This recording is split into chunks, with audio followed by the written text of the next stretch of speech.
নিষিদ্ধ পলিথিন ব্যাগের বিকল্প হিসেবে বাজারে আসলো পলিমার ব্যাগ। তবে এটি পচনশীল, যেটা পচে তৈরি হবে জৈব সার, যা পরিবেশের ক্ষতি না করে বরং মাটির উর্বরতা বৃদ্ধিতে সাহায্য করবে। ভুট্টা ও উদ্ভিদজাত কেমিক্যাল দ্বারা তৈরি এই বায়োডিগ্রেডেবল পলিমারের ব্যাগ সাধারণ পলিথিন ব্যাগের তুলনায় বেশি ধারণ ক্ষমতা সম্পন্ন ও বেশি টেকসই।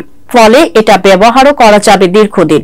পরিবেশ বান্ধব ও নান্দনিক হওয়ায় ব্যবহার করা যাবে বড় বড় শপিং মলেও। গোপালগঞ্জ সদর উপজেলার করপাড়া ইউনিয়নের তারগ্রাম এলাকায় অবস্থিত জেকে পলিমার ইন্ডাস্ট্রিজ লিমিটেড নামক একটি প্রতিষ্ঠানে উৎপাদন শুরু হয়েছে পচনশীল এ বায়োডিগ্রেডেবল পলিমার ব্যাগের। গত সপ্তাহে আনুষ্ঠানিকভাবে শুরু হয়েছে এর উৎপাদন। কোম্পানির মালিক কামরুজ্জামান কামাল শিকদার বলেন, সরকারের পলিথিন ব্যাগ নিষিদ্ধের উদ্যোগকে স্বাগত জানিয়ে পলিথিনের বিকল্প হিসেবে আমরা বায়োডিগ্রেডেবল পলিমার ব্যাগ উৎপাদন শুরু করেছে।